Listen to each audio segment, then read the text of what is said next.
दोस्तों, global defence की दुनिया में इस वक्त एक ऐसी खबर ने खलबली मचा दी है जिसने पेंटागन से लेकर व्हाइट हाउस तक अमेरिका की रातों की नींद उड़ा दी है। आसमान का वो सफेद दानव फिर से जाग उठा है जिसकी एक दहाड़ से बड़े बड़े देशों के डिफेंस सिस्टम कागज की तरह ढेर हो जाते हैं। जी हां, हम बात कर रहे हैं रूस के सबसे घातक और दुनिया के सबसे विशाल बॉम्बर Tu-160 की। खबर आ रही है कि राष्ट्रपति पुतिन ने इस फ्लाइंग मॉन्स्टर को नए और बेहद सीक्रेट अपग्रेड्स के साथ फिर से एक्टिव कर दिया है। आखिर इस विमान में ऐसा क्या है कि इसे देखते ही नाटो देशों में रेड अलर्ट जारी हो जाता है? क्या यह बॉम्बर बिना रडार की पकड़ में आए अमेरिका के दिल तक पहुंच सकता है? और सबसे बड़ा सवाल, क्या रूस इस दानव के जरिए दुनिया का नक्शा बदलने की तैयारी कर चुका है? आखिर क्या है रूस के इस सीक्रेट वेपन का पूरा सच? आज के इस वीडियो में हम Tu-160 की उन खूबियों का पर्दाफाश करेंगे जो अब तक दुनिया से छिपाई गई थीं। तो दिल थाम कर बैठिए और इस रोंगटे खड़े कर देने वाली रिपोर्ट को अंत तक जरूर देखिए। चलिए शुरू करते हैं। दोस्तों, इस रूसी दानव को समझने के लिए हमें थोड़ा सा इतिहास के पन्नों में पीछे जाना होगा। बात है कोल्ड वॉर यानी शीत युद्ध के उस दौर की, जब अमेरिका और सोवियत संघ के बीच हथियारों की एक अंधी रेस चल रही थी। उस समय अमेरिका ने अपना एक बेहद खतरनाक बॉम्बर बनाया था, B-1 लांसर। यह एक ऐसा विमान था जो रडार के नीचे छिपकर उड़ सकता था और सोवियत संघ पर हमला कर सकता था। जब रूस की खुफिया एजेंसियों को अमेरिका के इस सीक्रेट प्रोजेक्ट का पता चला तो मॉस्को में हड़कंप मच गया। रूसी वैज्ञानिकों और इंजीनियरों को एक साफ और सख्त आदेश दिया गया, हमें अमेरिका के इस विमान से बड़ा, उससे तेज और उससे कई गुना ज्यादा खतरनाक हथियार चाहिए, चाहे उसकी कोई भी कीमत क्यों न चुकानी पड़े। और दोस्तों, इसी जिद और इसी जुनून के गर्भ से जन्म हुआ Tu-160 का। जब 1980 के दशक में इस विमान ने पहली बार उड़ान भरी तो पश्चिमी देशों के सैटेलाइट्स ने जब इसकी तस्वीरें खींची तो अमेरिकी जनरल्स भी दंग रह गए। ये सिर्फ एक विमान नहीं था, ये इंजीनियरिंग का एक ऐसा चमत्कार था जिसने उस समय के एविएशन के सारे नियम बदल कर रख दिए थे। अब आपके मन में यह सवाल आ रहा होगा कि जो विमान इतना खतरनाक है उसे रूसी लोग इतने प्यार से व्हाइट स्वान या सफेद हंस क्यों बुलाते हैं? दरअसल इसके पीछे दो बहुत ही दिलचस्प कारण हैं। पहला, इसका डिजाइन। जब यह विमान आसमान में उड़ता है तो इसकी बनावट बिल्कुल एक खूबसूरत हंस जैसी लगती है। लेकिन दूसरा और सबसे बड़ा कारण है इसका सफेद रंग। दोस्तों, ये कोई आम पेंट नहीं है। जब कोई न्यूक्लियर बम फटता है तो उससे इतनी तेज रोशनी और रेडिएशन निकलता है कि वह आसपास की हर चीज को पिघला सकता है। इस बॉम्बर को खास तौर पर इसी सफेद रंग से रंगा गया है ताकि परमाणु हमले के दौरान निकलने वाली उस जानलेवा रोशनी को यह रिफ्लेक्ट कर सके और विमान के अंदर बैठे पायलट्स सुरक्षित रहें।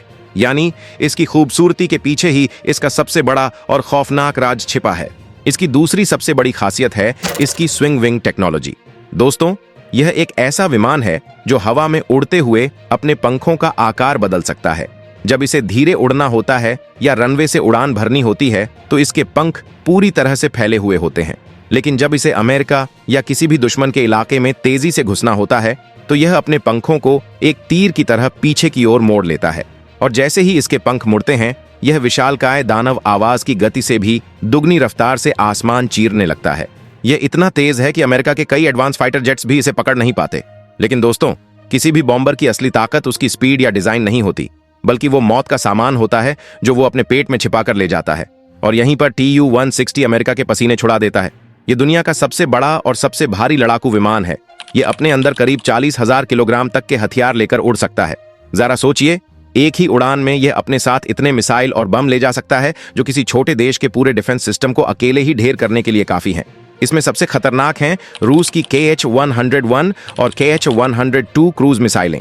अब इसे बहुत ही आसान भाषा में समझिए। मान लीजिए दुश्मन का कोई टारगेट 3000 या 4000 किलोमीटर दूर है। आमतौर पर किसी भी विमान को दुश्मन के रडार और मिसाइलों का सामना करते हुए उस इलाके में घुसना पड़ता है। लेकिन Tu-160 को ऐसा कोई रिस्क लेने की जरूरत ही नहीं है। यह विमान अपने ही देश रूस की सुरक्षित सीमा के अंदर हवा में उड़ते हुए हजारों किलोमीटर दूर मौजूद दुश्मन के टारगेट पर अपनी मिसाइलें लॉक कर सकता है और उन्हें दाग सकता है। इसे स्टैंड ऑफ कैपेबिलिटी कहा जाता है, यानी बिना दुश्मन के रडार में आए, बिना उनकी सीमा में घुसे, यह उनके सबसे अहम ठिकानों को नेस्तनाबूद कर सकता है। यही वो बात है जो नाटो देशों को सबसे ज्यादा डराती है। दोस्तों, इस विमान की कहानी में एक बहुत ही सस्पेंस से भरा मोड़ भी आता है जिसके बारे में बहुत कम लोग जानते हैं। जब 1991 में सोवियत संघ टूटा तो एक बहुत बड़ी गड़बड़ हो गई। रूस के पास मौजूद इन कीमती Tu-160 बॉम्बर्स में से 19 बॉम्बर अचानक यूक्रेन के हिस्से में चले गए, क्योंकि वो उस समय यूक्रेन के एयरबेस पर खड़े थे। अमेरिका इस बात से बहुत खुश था क्योंकि उसने यूक्रेन पर दबाव डाला कि वो इन खतरनाक विमानों को नष्ट कर दे ताकि रूस की ताकत कम हो जाए। अमेरिका के कहने पर यूक्रेन ने कुछ बॉम्बर्स को कबाड़ में बदल भी दिया, लेकिन तभी एंट्री होती है रूसी कूटनीति की। रूस ने यूक्रेन के सामने एक ऐसा ऑफर रखा जिसे वो ठुकरा नहीं पाए। उस समय यूक्रेन पर रूस के गैस और तेल का बहुत बड़ा कर्जा था। रूस ने कहा, हम तुम्हारा सारा गैस का कर्जा माफ कर देंगे, बदले में हमारे बचे हुए Tu-160 बॉम्बर्स हमें वापस कर दो। और इस तरह रूस ने अपने इस सफेद दानव को अमेरिका के जाल से बचाकर वापस अपने घर बुला लिया। अगर उस दिन रूस यह कूटनीतिक चाल नहीं चलता तो शायद आज दुनिया का यह सबसे बेहतरीन बॉम्बर सिर्फ एक इतिहास बनकर रह जाता। अब आपके मन में यह सवाल आ रहा होगा कि अगर यह विमान 1980 के दशक का है तो आज के इतने एडवांस डिजिटल युग में अमेरिका इससे क्यों डर रहा है? दोस्तों, यहीं पर राष्ट्रपति व्लादिमीर पुतिन ने अपना सबसे बड़ा मास्टर स्ट्रोक खेला है। रूस ने इन पुराने विमानों को रिटायर करने के बजाय इन्हें पूरी तरह से अपग्रेड कर दिया है। इस नए अवतार का नाम है Tu-160M। बाहर से देखने में यह भले ही पुराने सफेद हंस जैसा लगता हो, लेकिन अंदर से इसका पूरा शरीर एक रोबोट की तरह बदल दिया गया है। इसमें दुनिया के सबसे ताकतवर नए इंजन लगाए गए हैं, जिससे इसकी रेंज और भी ज्यादा बढ़ गई है। अब यह बिना रुके दुनिया के किसी भी कोने तक पहुंच सकता है। इसके कॉकपिट को पूरी तरह से डिजिटल कर दिया गया है। सबसे बड़ी बात, इसमें ऐसे नए इलेक्ट्रॉनिक वॉरफेयर सिस्टम लगाए गए हैं जो दुश्मन के रडार को अंधा कर सकते हैं और उनकी मिसाइलों को हवा में ही भटका सकते हैं। हाल ही में जब खुद राष्ट्रपति पुतिन ने इस नए अपग्रेडेड बॉम्बर में बैठकर उड़ान भरी तो यह सिर्फ एक फ्लाइट नहीं थी, यह अमेरिका और नाटो को दिया गया एक सीधा और कड़क मैसेज था। पुतिन ने बिना एक भी शब्द बोले पूरी दुनिया को बता दिया कि रूस का ब्रह्मास्त्र वापस आ चुका है और वह पहले से कहीं ज्यादा घातक है। दोस्तों, इंटरनेशनल राजनीति में हमेशा हथियारों का इस्तेमाल जंग लड़ने के लिए नहीं किया जाता। कई बार इनका इस्तेमाल सामने वाले के मन में खौफ पैदा करने के लिए किया जाता है। इसे डिटरेंस कहते हैं। आज के समय में रूस इस Tu-160 बॉम्बर का इस्तेमाल बिल्कुल इसी तरह कर रहा है। जब भी पश्चिमी देश रूस पर कोई भारी दबाव बनाने की कोशिश करते हैं, रूस चुपचाप अपने 2 Tu-160 बॉम्बर्स को अलास्का, अमेरिका या जापान के आसपास पेट्रोलिंग के लिए भेज देता है। जैसे ही यह विशालकाय दानव अमेरिका की सीमा के पास पहुंचता है, अमेरिका के रडार बीप करने लगते हैं, उनके एयरबेस में सायरन बज जाते हैं और उनके फाइटर जेट्स को तुरंत हवा में उठना पड़ता है। रूस बिना एक भी गोली चलाए, बिना कोई बयान दिए अमेरिका को यह एहसास दिला देता है कि हम तुम्हारे दरवाजे पर खड़े हैं और हम जब चाहें तब गेम बदल सकते हैं। यही इस Tu-160 की असली ताकत है। ये सिर्फ एक मशीन नहीं है, ये रूस का वो मनोवैज्ञानिक हथियार है जो हवा में उड़ते हुए ही आधी जंग जीत लेता है। तो दोस्तों, यह थी रूस के उस सफेद दानव यानी Tu-160 की 100% असली और डीप कहानी, जिसने आज पूरी दुनिया के ग्लोबल डिफेंस में एक नया भूचाल ला दिया है। अब पूरी बात गहराई से समझने के बाद मैं आपसे एक बहुत ही अहम सवाल पूछना चाहता हूं।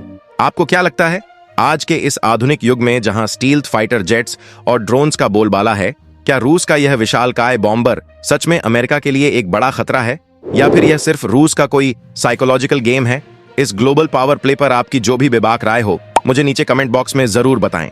आपके कमेंट्स का मुझे हमेशा इंतजार रहता है। अगर आपको हथियारों और जियोपॉलिटिक्स की यह गहरी, आसान और बिना किसी मिर्च मसाले वाली डीप एनालिसिस पसंद आई हो तो इस वीडियो को लाइक करें और अपने दोस्तों के साथ शेयर करना बिल्कुल न भूलें। डिफेंस, अर्थव्यवस्था और इंटरनेशनल राजनीति की ऐसी ही सच्ची इनसाइड रिपोर्ट्स के लिए हमारे चैनल को अभी सब्सक्राइब करें और बेल आइकन जरूर दबाएं। मैं मिलूंगा आपसे अगली वीडियो में एक और बड़ी और सच्ची खबर के साथ। तब तक के लिए देश दुनिया की हलचलों पर नजर बनाए रखें, अपना ख्याल रखें और सुरक्षित रहें। जय हिंद, वंदे मातरम।